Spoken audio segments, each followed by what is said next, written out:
I feel like this is a normal thing to do, right? You prepare dinner, you sit down, you open up YouTube because you're like, oh, I'm going to watch something.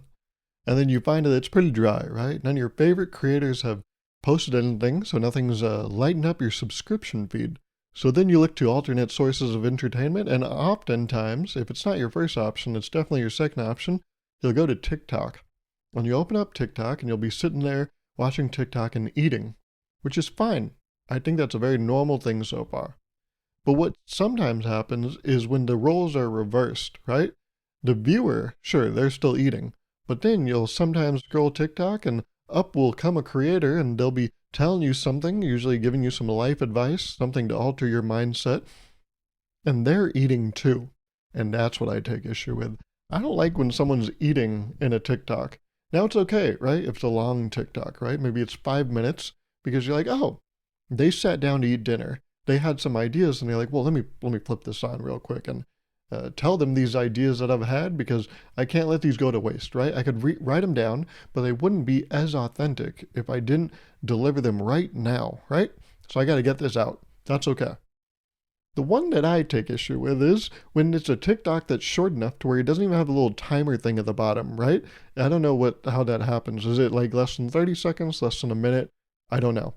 But when it's a short TikTok and they're giving advice and they're eating, I'm like, well, that's taking up like easily like 20% of the TikTok. You could have just not eaten. But what I think happens is that people do eat on camera to show that it's relatable, right? To be like, no, no, look, this is like me talking to a friend. It's like I just FaceTimed you, but I didn't give you the chance to answer. I just appeared here because you're on TikTok. And I'm going to eat in front of you and talk to you. But it's like, no, but you could have made that same point without eating. The one that I sometimes see is sometimes people will be lifting food and then like be about to eat it. They're doing you really got to know ball to get this reference, but they're doing the Anthony Edwards orange Gatorade, you know? He does like a post-game interview. And I think Anthony Edwards, it's like a minute long. They're asking him questions and he just has this orange Gatorade just right here. And he always looks like he's about to take a sip and he never does. And that's what some of these TikToks do. They're like about to eat or they like show that they're eating just to be more relatable when I'm like, you're not even eating. And so you can't even eat. You know what I'm saying? You think eating is eating, but it's not. The audience is still starving because that shit's fake as fuck, dude. I don't believe it, right? If you're doing like a 20-second TikTok with some advice and you start it by taking a bite, just don't take the bite. That's a conscious decision. It's kind of like, when people really liked vlogs in maybe the late 2010s, right? When Casey Neistat really started popping off, I think it was like 2016, 2017. Everyone started vlogging, right? Getting their what are those little tripod things um, that look like anal beads. But everyone started getting those and like setting them up places and then walking into buildings and rooms and whatnot. And I know this because I did it. I used to vlog, right? You look at a lot of my old videos and yeah, when I went to college, I walked around with a little, G7X Mark II and I had one of those little tripods. And so that was popular, right? It was in fashion. But I think very quickly people started to realize, oh my God, when we see people walk into these buildings in these vlogs, before that is them setting up a tripod and being like, okay, is it the right shot? And maybe they took multiple takes, right? They didn't realize it was not recording. They didn't like how it cut off their head maybe in the shot that they were doing. They didn't get the framing right. And I think pretty quickly people were like, oh, fuck, now I can't watch vlogs because it's like cringy. Or vlogs had to change to where they would stop using these shots implemented in their videos because they had an adverse effect on the audience, right? What used to be right, a mainstay in these pieces of content were now the very thing drawing people away. So I think you could see, right, if you watch a lot of those vlogs from that time, there's a total style difference. Like that was every other shot, right? Every transition shot was someone recording themselves in third person. But now I don't think you'll see that very often. Maybe you'll have someone put the phone or the camera right here and do a video up, and that's the transition shot. You're always with the creator throughout the process. You're not looking in on them from a distance. And that's just how things evolve, right? But these patterns rear their ugly heads in different ways And I think it's right now, the flavor is eating while you're making a TikTok. And I don't like it for a very specific reason. I've never really liked, right? When you're going to having dinner with someone and then they just have their phone on the table. If it's upside down, that's fine. But if it's screen up, that's devious behavior. Because I'm like, wait a minute. So if that if that lights up, that immediately gets priority over me, right? It's like, yeah, they don't answer, but in their head, that's probably the answer. And I know maybe they're on like a work situation where they're like, oh, I need to be on call. So if anything happens, I need to be reached out to. But I'm like, no, you got to get some boundaries. Okay. Don't let that be your life. Okay. This isn't a criticism on you. This is me wanting better for you. Don't be at the call, the beck and call of other people. Fix that. Okay. If you're going through that, that's fine. Okay. I can be understanding. But it's people that just have the phone there. So if one of their other friends wants to reach out to them, they'll answer, what the fuck? What's wrong with me? Again, the easy answer is nothing's wrong with you, Gauruv. They don't see any problem with that, so don't take it personally. I get that, right? I think I'm mature enough to understand that, but it still feels bad, right? This is something, right? You ever complain about bad things to people and then they rationalize it for you? They're like, well, it makes sense because of this, right? And you're like, well, yes, but I still feel bad. Like, I get what you're saying. I had that same thought, but that doesn't make me feel any less worse. I still feel like shit. This is a classic. Whenever, things are going bad, you're talking to someone you trust and love. A great way to get a laugh is to just list all the ways that something, makes sense, where you're like, I know it has to be this way because of this and this and this. And I know I could have done this to do this, but, this happened and this caused this. But regardless, I still feel like shit. That always gets a laugh because it cuts tension. It kind of lets the other person know that, oh, okay, so they kind of get it. I don't got to help them get there. They're already there. They just feel bad. And that's where I just need the other person to be like, oh, okay, I get why you feel bad. Damn. Fuck. That sucks, man. That's all I need. This is a big lesson I learned from Parks and Recreation. Not the department, but the TV show. There's a subplot in that show where Anne, right? And is it Chris? What is Rob Lowe's character's name? It's Chris, right? But Anne and Chris are in a relationship. And Chris goes out of his way, right? I think Anne is sick. And goes out of his way to really make a good environment for her, right? Do everything that she needs done for her while she's a little under the weather. And it frustrates to her to no end. And Amy Poehler's character, right? Oh my God, Leslie Nope. Leslie is like, well, why do you feel this way? And she's like, I don't know. He's so great and it just makes me feel bad. And I don't want him to do all these things for me. I don't want him to always be fixing issues. I just want him to sit with me and say, hey, this sucks for you and I get that. I'm sorry, or not, I'm sorry. Maybe it's not his fault, but sit in the suck. You know what I'm saying? Don't fix the suck. Just sit in it with them. I think a lot of the time this is something those motivational speakers always talk about, that I sometimes happen upon. My favorite is Simon Sinek. I really like Simon Sinek. I think I've talked about him on here before, but this is something he's talked about where, with friends, we always call him up when we have these big achievements, right? Or actually, no, sorry, it's the other way around. It actually, I think it can work either way, right? Vice versa. If you always call your friends when things are bad, right? And they help you fix them, then you should also call your friends when things are good. Because you should give your friend the opportunity to be there for you when things are bad and when things are good.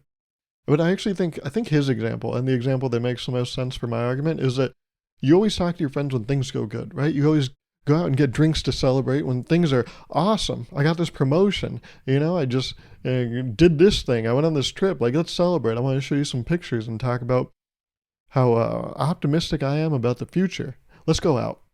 And you give your friends plenty of these opportunities, right? Birthday parties and whatnot. Opportunities to be there for you when you are at your highest. But then sometimes when we're going through shit, right? We retreat, cloister ourselves away because we're like, I just need to deal with this shit on my own. But in that very action, you rob your friends of, developing a deeper relationship with you because they can be there for you when you're in the shit. And then if you let them in during that time, then it can build that relationship. It's not to say you should let everyone in when things are going bad, right? Because then some people might use that against you, which if people are going to manipulate you like that, maybe get new friends. But yeah, everything in moderation, everything with some discretion, right? Don't just let anyone anywhere. Be clear with how you give clearance to. But it's something to think about. And that's how I feel about these goddamn TikToks where people are eating. It feels disingenuous. Because it feels like, oh yeah, they're just eating and they're not paying full attention to telling me what they need to tell me. That's the whole point I'm trying to make. When someone has their phone on the table during dinner, it feels like, okay, well, part of their mind is there. So when someone is giving advice when they're eating, while they're eating in a TikTok, I'm like, okay, but you're eating. You're like not fully here. I know that makes no sense, but I think in effort to appear more relatable, it actually turns me off. I don't like it. I'm like, just fucking finish your food and then come back to me, okay? Just be all the way here. I don't need this weird gimmick to be like, oh, well, you're eating. I also eat. Actually, I'm eating right now, yeah, because nothing was on YouTube. Because you didn't post a vlog. Because you stopped posting on YouTube. Because you found out that vertical content is actually much more lucrative and way much lower effort. So now you don't actually give a shit about the people that want to watch the content that actually made you famous. This is stupid. I don't even know any creators like that. But I know that there's some people that have gotten like upset at vloggers because they like fully moved over to like TikTok or Reels or Shorts.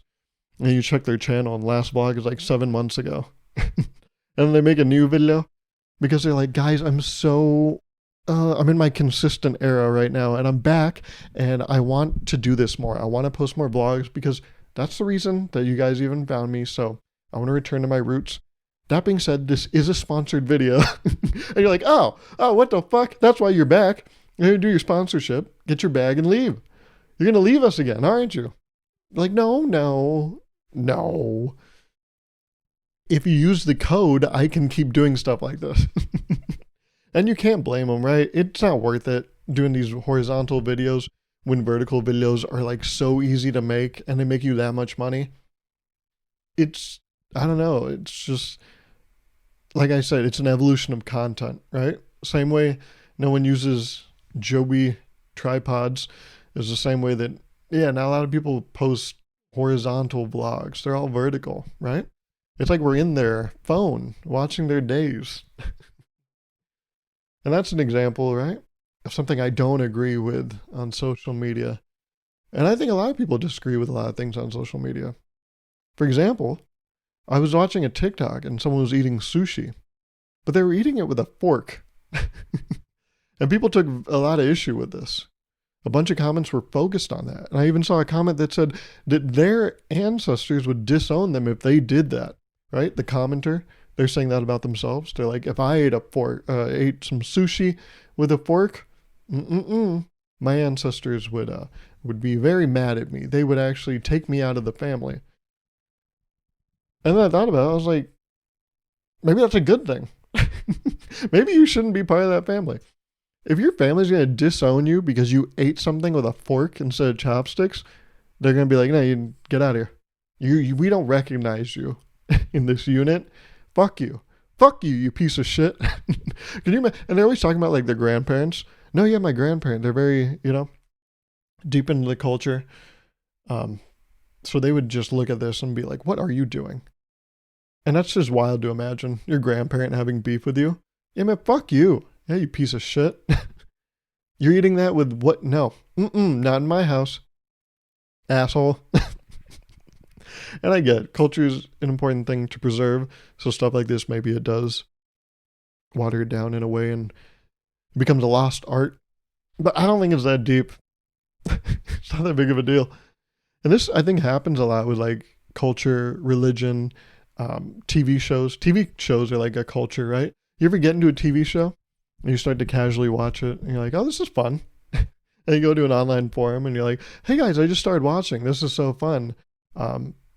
I think this is like the perfect show for me at this time in my life and someone's like, oh, which character do you like the most? And you're like, oh, I really like this character. And they're like, yeah, that's a bad character. And I'm like, oh, okay.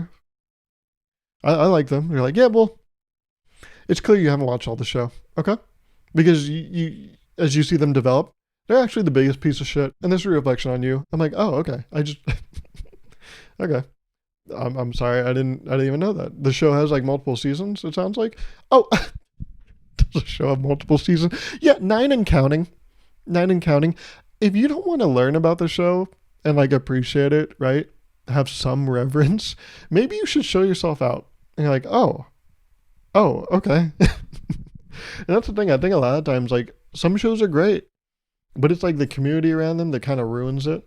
I think people talk about this a lot with like Rick and Morty. Rick and Morty, it's a fun, silly show. You talk to Rick and Morty fans and you're like, do I hate myself? Because it seems like they've given me so many good reasons to. But I don't. But should I? You know? I think this happened a lot with, yeah, like things in culture, like you not using chopsticks, using a fork, and like religion, right? Religion, I think, is the biggest one where, watch it, Garv. Tread lightly, motherfucker. But sometimes you see this with religion. I think anyone you talk to that like follows a religion, sometimes it's a small group, but like some people in a religion will be like, unless you practice it in this specific way, you're not doing it right. And I'm like, okay, so should I go fuck myself? They're like, yeah, probably. Because you're not welcome here. I'm like, wait, what? Isn't that your whole thing? Thing like welcoming and accepting? They're like, yeah, but you gotta do it our way though. I'm like, well, that's, what the fuck is going on? Oh, you like Rick and Morty? What's your favorite episode? Right? It's not interdimensional cable. Well, clearly you don't see the subplots, right? The underlying themes going on. You're a casual. Fuck you, man. Oh my god. Fine, I'll take my stuff and leave. If you ever want to hate something, look it up on the internet. It'll give you plenty of reasons to. I think that's a perfect one, right? This person ate sushi on a TikTok with a fork, and people were like, "Man, you're a piece of shit." They didn't say it like, right? They didn't really tell them to off themselves, but they were saying like everything else they could without saying that. You know, it's crazy. But I was on the audience's side because they were eating in a TikTok, and like I said, I don't like that. So yeah, maybe fuck you. Your ancestors would be upset. All right, but my ancestors would actually be upset with you. I'm gonna be upset on their behalf at you, you piece of shit.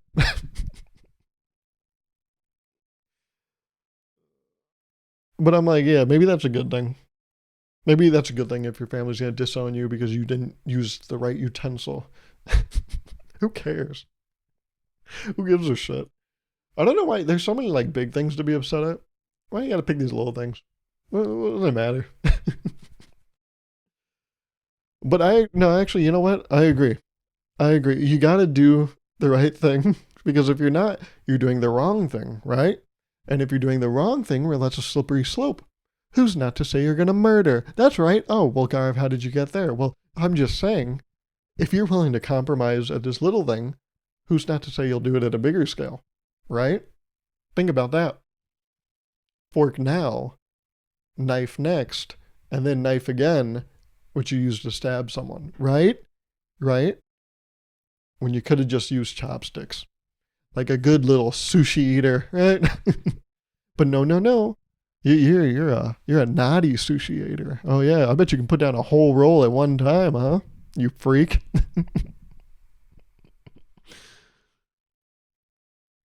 There's a price, right? An opportunity cost, I suppose they call it. There's a price you pay for using a reusable straw. I make a sushi. I make a smoothie. I try to make a fruit smoothie every single day. And with it, I rarely use a straw. But when I first started doing the smoothie, I would always use a straw. And what happened is you have to clean a straw in a very specific way. You got to use that little, right? The little thing that you use to clean brass instruments, woodwind instruments. You got to use a very small one of those to clean a straw, right? The little stick of metal, the little brush all over it. And that's how you clean straw, right? You got to really get in there. And that's annoying. I don't like that. It sucks. I usually I have a dishwasher, so I usually run everything through that. But this, you got to hand wash, right? Because the dishwasher, maybe, yes, will throw a bunch of water around, but to really get in there, you got to use the brush. And so that takes time and effort. And so you got to do right? A cost benefit analysis. Is the cost of the time worth the benefit of being able to drink your smoothie through a straw? And I, pretty early on, decided that no, it's not worth it. So now I just tip that shit back and I drink a smoothie in like 4 or 5 gulps. Whereas before, right, I could take my time with the straw and enjoy that over a longer period of time because you can't drink it up as fast with a straw. And I thought about it, I'm like, oh yeah, there is a cost that comes with a straw. Because if you're not willing to wash it, then don't use it. And I find it, yeah, that's a thing. More often than not, I picked the lazy option, which is like, do I want to do that later? No. And so I compromise myself in the moment so I don't have to do some shit later. And some people may call that laziness. I call it efficiency.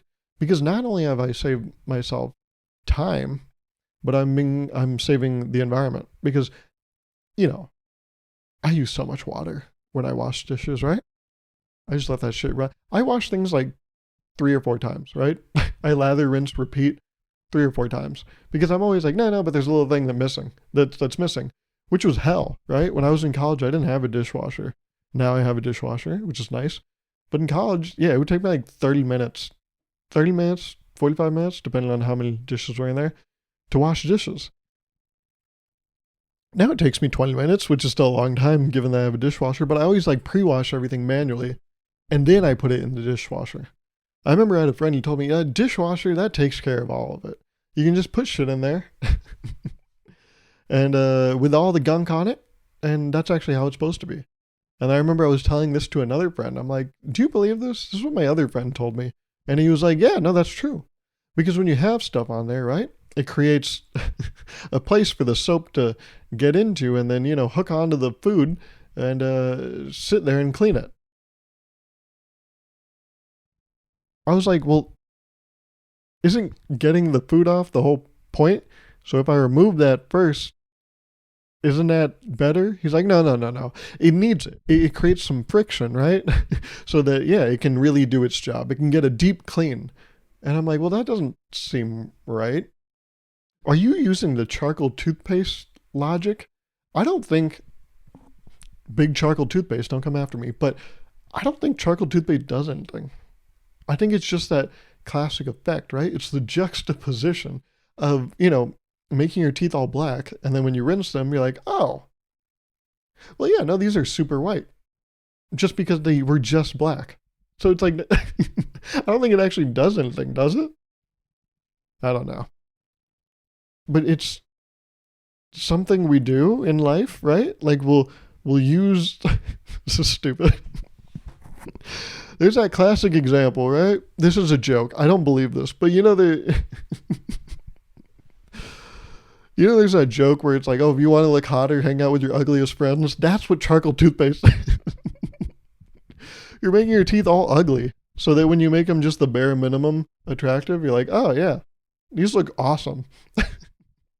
Charcoal toothpaste is like the coworker crush effect, right? The same reason you have a crush on your coworker is because you're like, yeah, I mean, in comparison to everything, this is great. That's all that charcoal toothpaste is. It's confining you, right? It's making you look at your teeth in a more favorable position because you're like comparing it to everything around it, right? Same way you compare your coworker to your other coworkers is the same way you compare your once charcoaled teeth that are now clean to charcoaled teeth. Does that make sense? You probably get it. I'm over explaining it, but it's comparison. They say comparison is the thief of joy, but I say no, it's given. It's given some joy. It matters what you compare to, what you compare against. That's where they get it wrong, right? People often compare to things better, right? And that's a recipe for disaster. What you have to do to be happy in this life is to compare to things worse than you. That's why, yeah, you got to hang out with ugly losers.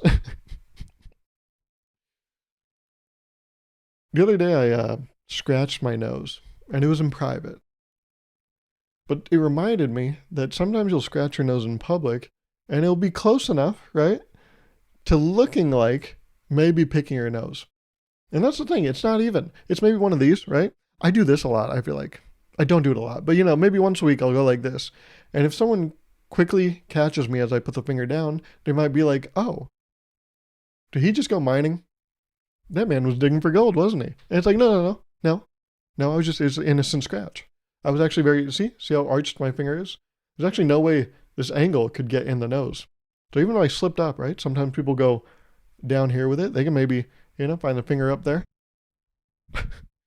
Babe, I don't want to try this. No, you'll love it. You'll love it. And the finger slips. Whoa. And then you get accused of picking your nose. That's what I'm talking about. What were you talking about? But sometimes, I'll scratch my nose. And if I can see that maybe there's someone that might have seen it, I'll go in for another scratch. But I'll overpronounce the scratch. I'll maybe go a little higher with it as to tell the other person that, oh, I thought, yeah, no, he looked like he picked his nose, but clearly this way that he's scratching his nose now, no, he was just scratching it. That's a scratch. No way that could be a pick, right? And I do this. I'll scratch my nose, and then, yeah, if I think someone saw it, I'll be like, nope, I was just up here with it. Sometimes, right, I'll go right there, right, a little corner, right there, yeah. That's pretty close. Slippery slope, right? But then, yeah, I'll go pretty high with it. Or maybe I'll scratch a different part of my face. But that's dangerous, right? You don't want to scratch a different part of your face. Because if someone thinks you picked your nose and you're there, they're like, oh no, they're spreading it around. So you have to stay in the nose region to be like, hey, this is how I operate in this zone, okay? Once you get too far away, then people can conflate it, right? They can be like, uh-oh, he's a picker. He's getting all around, right? And he didn't clean his tool before he went over here. That's bad. Cross-pollination, right? So yeah, I'll purposely overpronounce a little nose itch to tell other people that no. See, I'm an ally. See, I don't do that weird shit. I don't get in there. And I think that's an okay thing to do. I think that's important, right, in terms of communication, because you don't want to leave anything up to guesswork, right? Like if someone has their phone out on the table, that is okay. If they acknowledge that, hey, I'm expecting a call later, it's kind of important. Cool if I keep the phone out. You're like, yeah, oh yeah, totally. Now you're on the same page, right? But when they just have it out, even if that's still the story, it's this unspoken thing of like, oh fuck, do you value that phone more than me?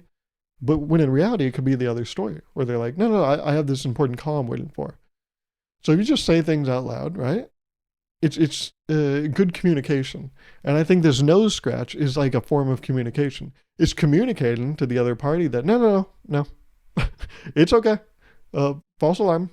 10-4, all clear. This is not what you think it is, okay? It's very innocent. Actually, a lot of people are doing it. You can do it, and I wouldn't judge you. Don't do it for too long, then I would look at you weird. But you can just do a little innocent, yeah? It's crazy. I've just scratched my nose a bunch, then now it's actually like super itchy, and I really want to get in there.